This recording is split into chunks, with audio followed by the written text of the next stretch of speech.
Roku stock is down 83% off its highs reached in 2021. And in this video, I'm going to argue why I think Roku is an excellent stock to buy for 2025 and beyond. I'm going to share with you my discounted cash flow valuation of Roku that demonstrates an intrinsic value that could be an attractive option for long-term investors. I'm also going to look at the company's historical revenue and cash flow growth, as well as looking at Wall Street analyst expectations of its free cash flow growth over the next 5 years, and bringing it all together to make my case for why I think Roku is an excellent stock for 2025 and beyond. So let's take a look. I want to thank the Motley Fool for sponsoring this video. Visit fool.com/parkev for the 10 best stocks to buy now. So like I shared with you in the beginning of the video, Roku shares are down 83% off its highs that were reached in 2021. Of course, if you remember 2021, we were still in lockdown stages of the pandemic when people were spending more time at home. And of course, that was a great time for a business like Roku, which allows people to stream content from home. Since then, the company's share price has experienced significant devaluation as economic reopening changed those beneficial circumstances. However, Roku's management has done an excellent job guiding the business through those difficult times, still growing by millions of new accounts and increasing engagement from existing accounts. So the growth has persisted for Roku, which has another tailwind that's facilitating growth that will be persistent, right? And that is people prefer to stream content instead of watching content through traditional methods like a cable connection or a satellite connection. And so that tailwind will persist to deliver growth for Roku over the long term. And it's already experienced magnificent growth since 2017 when its revenues were around 500 million. It now generated trailing 12-month revenue of $3.9 billion. And one of the sneaky areas that Roku's business is growing nicely in is the Roku channel. This is a channel that comes with the TV operating system, the platform, or the device that you connect to your TV to get you into the Roku operating system. The Roku channel offers various programming for people for free. It's ad supported. And Roku gets access to this content. Some of it creates itself. Some of it gets through signing deals with content providers. And it gets some of this older content, some content that's not, top tier content, but it's still content for people that don't want to pay anything to get content. And so that is growing very nicely as a percentage of overall viewing time on the Roku platform.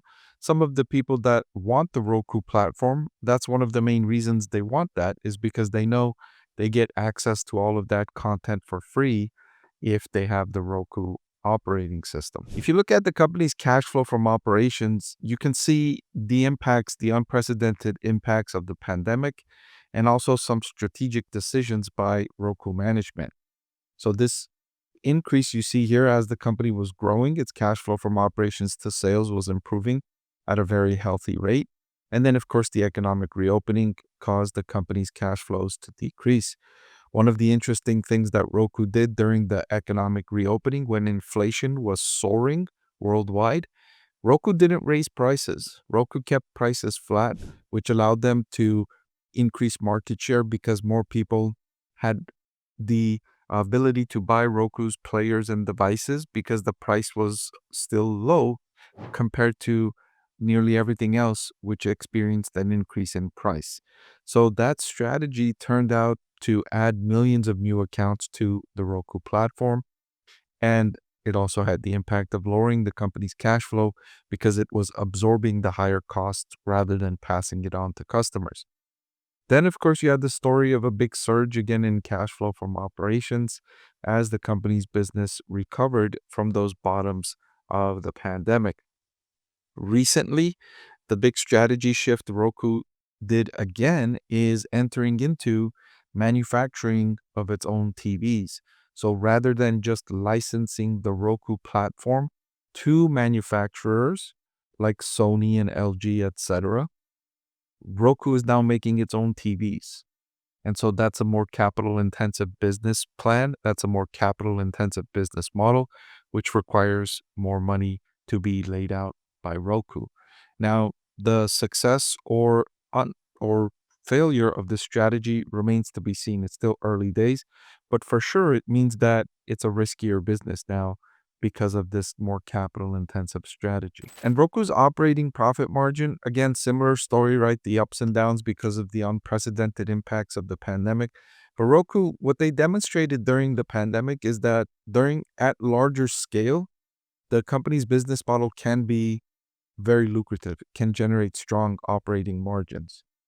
And so it demonstrated that. It proved that, at larger scale, it can be a lucrative business. And then, of course, during the reopening, that recalibration. And the interesting thing about the economic reopening after the pandemic is that it wasn't like people were behaving normally. It was now in the other direction, where during the pandemic, people were spending unusually more time at home. During the reopening, the initial impacts of the reopening, people were spending unusually large amounts of time away from home. It wasn't like in 2019 where it was like the split of at home and away from home. 2022 and 2023 had been a story, and 2024 for the most part, at least the first half of 2024, where people were spending a lot more time away from home than usual. Starting in 2025, I expect that behavior to normalize, where people spend about the same amount of time and money at home versus away from home as they were doing in 2019. Partly because they got it out of their system here in these last couple of years, and partly because it's so much more expensive to entertain yourself away from home. Every time you go to a concert, go to a theme park, go to a movie, go out to a restaurant, the prices are so much higher than they were in 2019, and they're so much higher, relatively speaking, to entertainment you can have at home. So I expect those factors to return consumer behavior to a normalized balance between at home and away from home, and that's going to benefit Roku starting in 2025. And if you look at Wall Street analysts, that's precisely what they're forecasting here, with Roku's free cash flows expanding from 170 million estimated in 2024 all the way up to 800 million estimated in 2028 for a compound annual growth rate over these next 5 years of 46.5%. So Wall Street is bullish on Roku's prospects for cash flow growth over these next several years. Now, Roku stock is not cheap at a price to free cash flow of 80, but you can see the reason why it's trading at an elevated price to free cash flow is because the expectations for cash flow growth are so robust. You have to pay a premium for a company that's expected to grow its free cash flow by such a large amount over those next several years. And for a company that's demonstrated an excellent customer value proposition, its number one TV operating system in the US, Canada, and Mexico, it's proven that it offers a great customer value. That's why it's number one in 3 of its countries that it's operating in. I wouldn't be surprised if it's number one in nearly every market it expands into. Additionally, I did a discounted cash flow valuation model for Roku stock that suggested an intrinsic value of $86 a share compared to the current market price of $83 a share. But this is assuming a beta of 2.07 on the stock.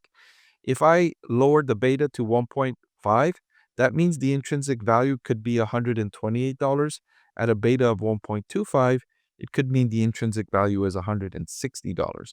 So there is upside in my opinion, and I do think Roku's beta will adjust downwards, will move downwards over these next several years if the company does indeed deliver the cash flow expectations that's forecast by Wall Street. So for all these reasons, I think Roku is an excellent stock to buy for 2025 and beyond. Hey everyone, I'm excited to announce that my book is finally available for sale.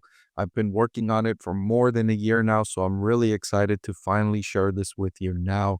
It goes through my framework for evaluating stocks. Some of you often ask why I like this stock or why I like the other stock, and this framework provides you the things that I look at when I'm evaluating stocks. I've added the link in the description below.